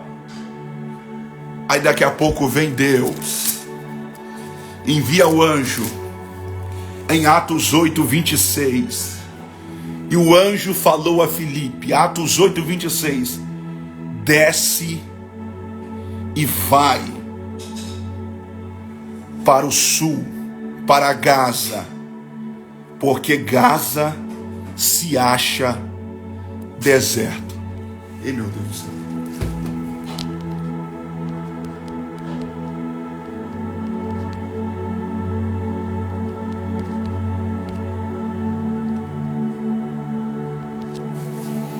O anjo disse, Filipe, desce, Filipe, vai, larga a multidão, larga esse comodismo de Jerusalém e vai para Gaza, porque Gaza está deserta.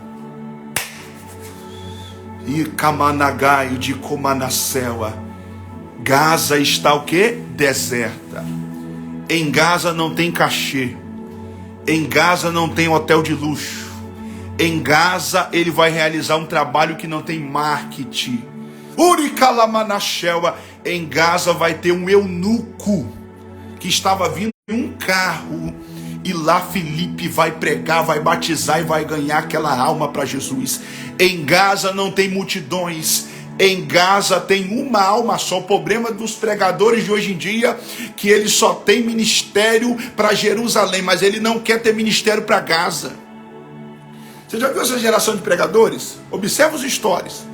Os camaradas, muitos deles, só posta foto em igreja grande, só posta foto para multidão, só posta foto em grande congresso, mas você não vê eles postando foto em Gaza. Tem aqueles que postam sim foto em Gaza, mas você não vê eles postando foto em Gaza. Você vê eles postando foto no hotel de luxo, dos lugares bonitos, mas muitos não querem descer para Gaza, porque em Gaza não tem cachê. Uricalamanachela. Em Gaza não tem 50, 60 mil Meu Deus do céu, está descendo aqui. Em Gaza não tem hotel de luxo. Em Gaza só tem um eunuco. Em Gaza não tem cartaz. Em Gaza você não aparece, mas em Gaza tem experiência sobrenatural. Porque em Gaza, olha o que aconteceu com Filipe. Atos 8:39, quando Filipe termina de batizar o eunuco, o Espírito do Senhor arrebatou Filipe, porque quem desce até Gaza, ele vive o que os outros não vão viver. Quem tem coragem de ir para Gaza, quem passa por Gaza, ele vai viver as experiências que os outros não vão viver. Em Atos 8:39, Filipe foi. O que Filipe fez quando o anjo mandou ele ir? Filipe desceu. Se é para ir para Gaza, vão para Gaza. Mas quem aceita ir para Gaza, Uricalamanachela, quem obedece à ordenança de ir para Gaza, porque Gaza estava deserta e Gaza continua deserta. Filipe desce, Filipe chega até o eunuco, Filipe encosta no carro dele. Ele estava lendo o rolo do profeta Isaías, lá onde está Isaías 53 em nossa Bíblia, a qual fala de Jesus levando os nossos pecados. E ali Filipe pergunta: você entendes o que você está lendo? Ele olhou para Filipe e falou: Filipe, como que eu vou entender se não há quem me explique? Em Gaza tem pessoas que querem ouvir a palavra. Uricalamanachela. Em Gaza, não vou repetir, não tem cachê de 80 mil, de 100 mil, de 50 mil, mas tem eunuco querendo ouvir a palavra, entender a palavra. Tem alma para Jesus em Gaza. E ali Filipe explicou, pregou, batizou. E no final, quando Filipe tira ele da água, ele está olhando para Filipe, Filipe está olhando para ele está olhando para Filipe, Filipe está olhando para ele. Daqui a pouco o Espírito arrebatou Filipe e levou Filipe lá para outra terra chamada Azoto. Ele sai de Gaza para Azoto. Por quê? Porque quem decide descer para Gaza irá viver experiências extraordinárias e sobrenaturais. Em Gaza não pode ter marketing, em Gaza não pode ter cartaz, mas em Gaza Deus vai te levar a um nível de intimidade que não leva os outros.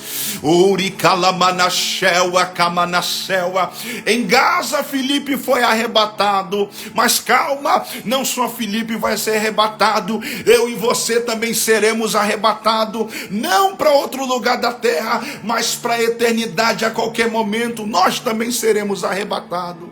Esses são os que têm obras de prata, pessoas como Filipe, que largam a comodidade. É o que mais nós vemos hoje em dia, irmãos. Quantos homens que vão em cantos de roça pregar, quantos homens que vão em lugares que ninguém quer ir, homens que não ficam em hotéis de luxo, homens que não recebem 90, 100 mil de cachê, mas são homens que têm disposição e coragem e amor para descer até Gaza e obedecer. Aleluias. E aí, você tem ministério para descer até Gaza? Ou seu ministério é só de Jerusalém? Seu ministério é só de oba-oba? Esse afã. Vivemos uma geração, irmãos, que tem um afã de ostentar crescimento ministerial, de postar ali a agenda do mês, 30 dias do mês pregando, irmãos. Só que ninguém quer descer a Gaza. Vivemos uma geração de pastor que só quer ficar sentado com a bunda na igreja, irmãos, mas não quer descer a Gaza. Uricalamanachela. Vivemos uma geração de pregadores, irmãos, que o foco deles é entrar para ter uma carreira ministerial, para estar em hotel de luxo, para ganhar 70, 50, 20 mil por cachê. Da onde já se viu isso, irmãos? Que evangelho é esse? Olha o evangelho que Filipe está vivendo. Filipe desceu a Gaza. Gaza está deserta e está precisando de Filipes, porque tem muita gente que só quer ficar em hotel de luxo. E Deus quer levantar Filipes que desçam a Gaza. Alá aí de Comanacela. Sabe por que muita gente não quer ir para Gaza? Porque em Gaza você vai realizar um trabalho que não vai ter marketing. Atos 8, 26 ao 40 Você vê que esse trabalho que Filipe vai executar ali, não teve muito marketing não, irmãos. Não teve, aqui Filipe não está ganhando 3 mil pessoas. Você pode ver que não é um trabalho que vai ter marketing. É um trabalho ali, no particular, ele, Deus, o eunuco.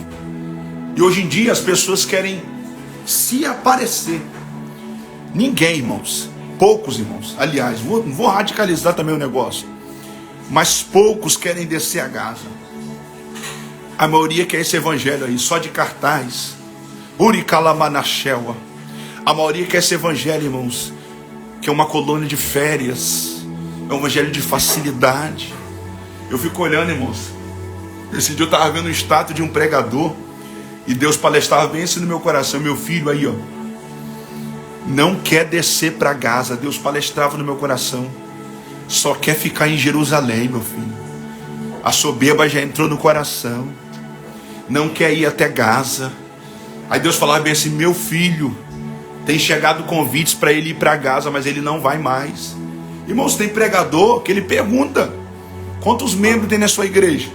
Se não tiver de 3, 4 mil membros para cima, ele não prega na igreja não, irmãos. Tem pregadores aí que, se ele pegar uma igreja de 10 membros, ele nem bota o pé, não adianta nem se chamar. São pregadores que parecem que são melhores que Jesus, são melhores que Filipe, porque Jesus pregou para uma alma só, a mulher samaritana. O sermão mais forte de Jesus foi para um homem só, João 3,16, porque Deus amou o mundo de tal maneira. Jesus deu exemplo, Jesus sendo o maior de todos, Jesus tinha chamado e ministério para uma alma só. Filipe sendo um dos grandes, Filipe teve humildade e chamada para descer para Gaza. Que possamos, irmãos, descer para Gaza, para podermos fazer a obra. E eu quero finalizar aqui, porque terão aqueles que terão obras de pedras preciosas. Pedras preciosas fala de generosidade. Observe que o ouro, quando passa pelo fogo, não vai ter detrimento. Prata não entra em detrimento. Pedras preciosas não entram em detrimento. Que possamos ter obras de ouro, obras de prata, obras de pedras preciosas. Alcemir, o que é pedras preciosas? Fala de generosidade, preciosidade. São aqueles crentes que às vezes não pregam, não cantam, mas são generosos. Você lembra Mateus 10:42, quando Jesus falou bem assim: aquele que der um copo d'água aos meus pequeninos receberá muito mais. São esses que não pregam, não cantam. São as Dorcas. Você lembra de Dorcas? Dorcas não cantava, Dorcas não ganhou 3 mil almas como Pedro, Dorcas não foi ao terceiro céu como Paulo, Dorcas, Calamanachuri, Calamanachela, não tinha a eloquência de Apolo, não, Dorcas não andou sobre as águas como Pedro, não ganhou 3 mil almas como Pedro, Dorcas não alvoroçou o mundo como Paulo, mas Dorcas foi uma mulher que ela fazia túnicas, roupas para os crentes, para as pessoas, doava. Dorcas foi uma mulher extraordinária. Eu vou ter que ler isso daqui. Você já viu alguém pregar sobre Dorcas? Você não vê. Você já viu alguém pregar aqui sobre Dorcas? Você não vê. Porque o ministério de Dorcas não teve marketing. Dorcas teve obras de pedra preciosa. Tem muita gente que tem marketing e vai dar lago de fogo e enxofre. E tem muita gente como Dorcas que não prega, que não canta, mas são pessoas generosas, pessoas que têm um coração puro. Oricalamachewa. Olha só onde que está escrito isso daqui, Atos capítulo 9, versículo 36. Havia em Jope, uma discípula por nome Tabita, ou Tabita, nome este que traduzido quer dizer Dorcas. Era ela notável pelas obras, esmolas que fazia. Ora, aconteceu que ela adoeceu, veio a morrer, e puseram no cenáculo. Eu vou adiantar aqui. Como Lida era perto de Jope, ouvindo os discípulos que Pedro estavam ali, enviaram 2 homens que lhe pedisse que não demorasse. Pedro atendeu e foi com eles. Tendo chegado, conduziram-no para o cenáculo. E todas as viúvas cercaram Pedro chorando e mostrando as túnicas e vestidos que Dorcas fizera enquanto estavam com elas. As mulheres cercaram Pedro no cenáculo e falaram bem assim: Dorcas está ali morta. Olha aqui as obras de Dorcas. Dorcas está morta, mas olha aqui as obras de Dorcas. Dorcas está morta, Tábita está morta, mas olha aqui as túnicas que ela fez. Era uma mulher generosa, era uma mulher que tinha obras de pedra, teve obras de pedras preciosas, uma mulher que teve generosidade. Dorcas não pregou como Pedro, mas Dorcas tinha obras de pedra preciosa. Dorcas no tribunal de Cristo vai receber galardão. Uricalamanachela. Tem gente que está pregando para a multidão, mas tem gente como Dorcas que nem prega, mas é generoso, generosidade. Mateus 10:42. Aquele que der um copo d'água aos meus pequeninos, esse receberá 100 vezes mais, muito mais. E eu finalizo agora. Aí agora vai entrar 3 classes, ou mais três materiais: madeira, feno e palha. Quem são esses crentes que vão ter obra de madeira? Madeira fala de carnalidade, ou seja, os crentes carnais são os crentes que dão glória a Deus e falam palavrão dentro de casa. São os crentes que pulam na igreja e pulam carnaval do lado de fora. Esses não vão ter galardão, porque são os crentes carnais, os crentes que qualquer coisinha já quer xingar, os crentes que estão falando em línguas, mas no trânsito já sigam o irmão se passar na frente. São os crentes carnais. Carnalidade são aqueles crentes que têm obras da carne o tempo todo. E a gente acha que carne, tem gente que acha que carne é só prostituição. Fofoca também é carnalidade. Inveja também é obra da carne. Macumba também é obra da carne. Contenda também é obra da carne. Partidarismo na igreja também é obra da carne. Aí tem aqueles que vão ter obras de palha. Paulo vai dizer que esses quando chegar com essa obra de palha, o fogo vai consumir, irmãos. Crente que vai apresentar obra de palha no tribunal de Cristo não tem galardão. Palha fala de inconstância, pastor Denis. Pastor Denis, vivemos uma geração que tem obras de palha. O que é isso? Pessoas que só vivem pulando de igreja. Crentes que você não pode falar, que já quer sair da igreja.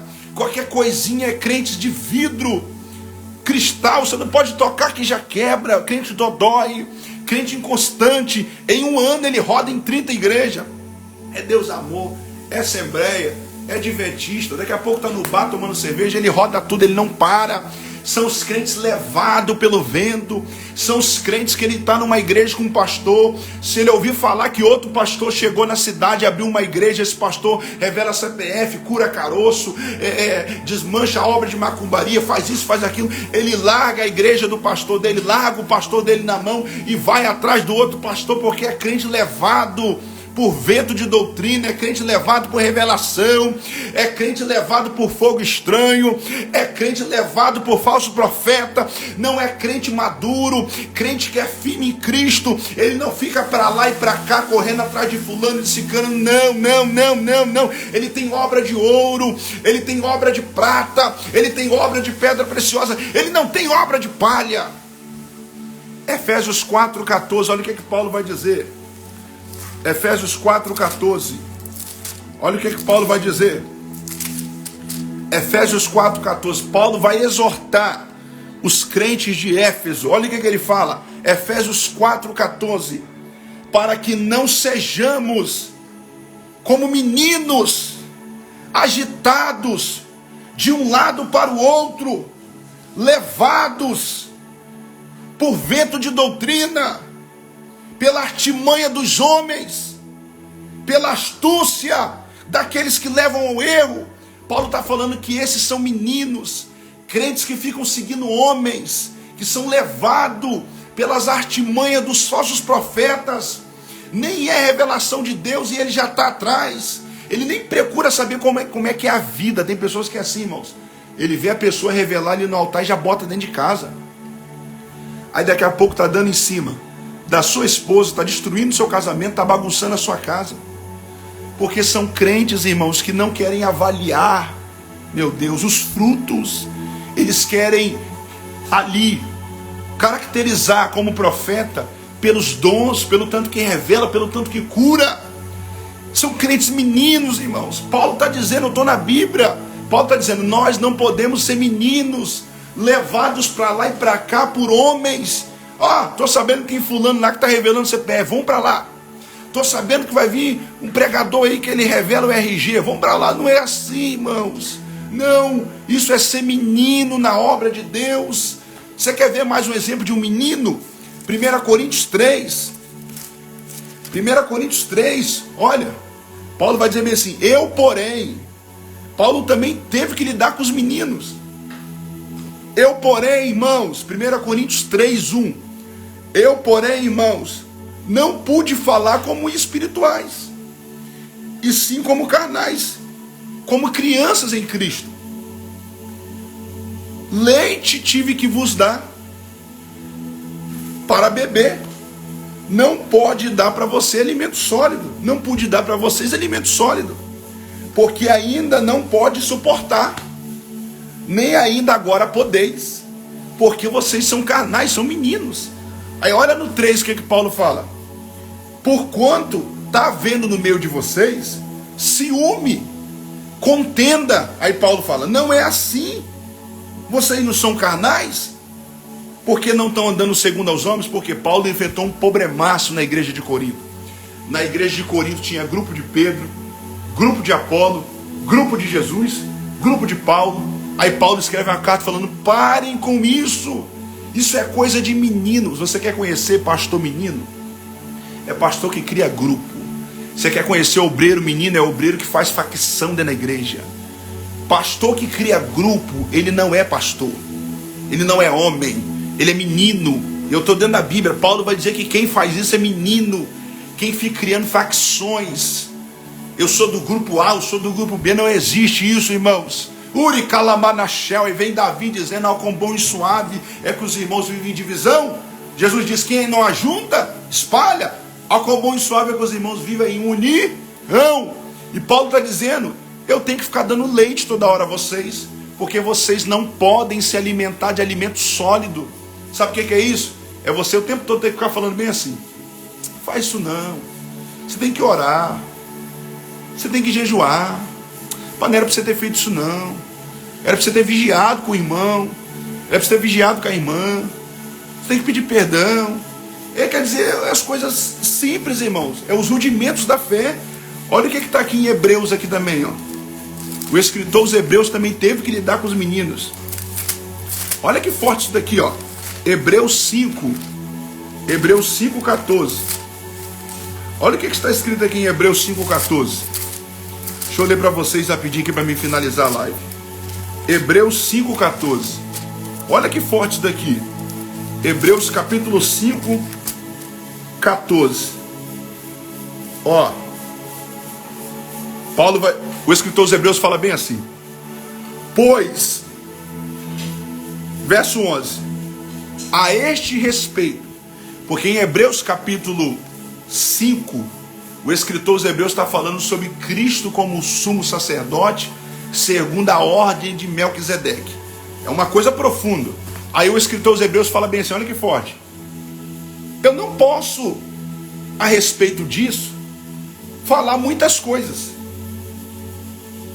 e dizer, porque é difícil de explicar, porquanto vocês têm se tornado tardios para ouvir, pois com efeito já deveis ser mestres, atendendo ao tempo decorrido, tendo-os novamente necessidade de algum que vos ensine de novo quais são os princípios dos rudimentos de Deus, assim vos tornastes como necessitados de leite, não de alimento sólido. Sabe o que Paulo está dizendo? Aí Paulo fala assim: ora, todo aquele que se alimenta de leite é inexperiente na palavra da justiça, porque é criança. Hebreus 5,13. Sabe o que Paulo está dizendo? Eu estou trazendo aqui um ensinamento profundo. Alguns falam que foi Paulo que escreveu as cartas aos Hebreus, mas não importa, não é esse o caso. Sabe o que Paulo está dizendo aqui, o escritor aos Hebreus? Eu estou falando sobre Cristo como um sumo sacerdócio, segundo a ordem de Melquisedeque. Ele está dizendo: eu tenho muito mais para falar, só que eu não posso aprofundar, que a cabeça de vocês é cabeça de menino. Vocês são tardios para ouvir. Aí ao invés de me aprofundar, eu tenho que ficar dando leite. Não faz isso. Ou seja, aí Paulo fala: vocês já eram para ser mestre. Tem pessoa há 30 anos na igreja, irmão, já era para estar no nível maior, mas não está, porque é menino. Não cresce, o ministério não anda, não destrava, não alavanca, porque é mente de menino, é cabeça de menino. Todo dia tem que ficar dando leite ele, tem que dar leite ele. E Paulo está dizendo: eu queria dar alimento sólido, já era para mim dar alimento sólido, só que vocês não podem tomar alimento sólido porque vocês são inexperientes. Então vocês precisam de leite, de ficar ali, ó, não faz isso, não faz aquilo. Aí Paulo fala: eu tenho que ficar dando para vocês, falando para vocês os rudimentos da fé, os elementos da fé. Sabe o que é isso, irmãos? Perdoa, não faz isso, ama o seu irmão. É o básico da fé, irmãos. E tem crente, você tem que ficar ali, ó, todo dia dando mamadeira, todo dia ali dando leite. Esses são os que têm obras de palha, são os crentes meninos, os meninos. E na igreja tem muito, irmãos, tem muito. E eu finalizo: tem aqueles também que vão ter obras de pedras preciosas. E eu fecho a live. Pedras de feno, perdão, que é o último. O feno também, ele vai ser queimado no fogo. A palha, a madeira e o feno. E o feno, quando ele é provado pelo fogo, ele entra em detrimento. Você vê que o feno, ele não tem cor, ele não tem renovação. Ou seja, é os crentes que não são renovados pela palavra, que não têm o primeiro amor. Crentes que não perdem um culto, mas já perderam o primeiro amor. É como os crentes de Éfeso, trabalhavam, labutavam, faziam a obra, mas Jesus diz: tenho contra ti que deixastes o teu primeiro amor. Tem pessoas pregando, não perdem um culto, abrem todo o culto, mas já perderam o primeiro amor, não fazem mais a obra com amor. Esses não vão ter galardão. São os crentes que têm obras de feno, não tem renovação pela palavra, são como capim seco, falta renovo, falta amor. Deus abençoe a todos. Está acabando aqui a carga. Quem quer que eu deixe essa live salva? Quem quer que eu deixe essa live salva aqui? Vai apagar agora o celular. Deu para entender? Ficou claro? Foram 2 horas de live aí. Irmãos, siga conosco aí nesse estudo. Nós estamos trazendo um estudo sobre a escatologia, falamos do arrebatamento. A próxima matéria agora, o próximo tema vai ser bodas do Cordeiro. Falamos sobre arrebatamento. Após o arrebatamento, tribunal de Cristo, tratamos aqui segunda e hoje. E após o tribunal de Cristo, vem um casamento, vem as bodas do Cordeiro. Eu vou explicar para vocês sobre as bodas do Cordeiro, o que é bodas, como é que vai ser. Nós vamos falar sobre grande tribulação, os 7 anos, a besta, o milênio, o anticristo, o falso profeta. Vamos falar sobre o chip, sobre a marca da besta, aliás. Vamos falar sobre as 7 taças, 7 trombetas, 7 selos, as 2 testemunhas, novos céus, nova terra. Amém, irmãos? Deus abençoe a todos. Vamos continuar aí nessa pegada aí com esse estudo aqui. Tire um print aí e me marca. Deus abençoe a todos. Deus abençoe a irmã Patrício, pastor Denis, Luciana, Mateus, Débora, a todos. Mariana, minha família aí, a Paula, a Magda, todos os irmãos. Todos que estão aí. Deus abençoe a todos. Irmão Osto, que está na live conosco também. Deus te abençoe, meu irmão. Irmã Débora, irmã Ludmila, o José.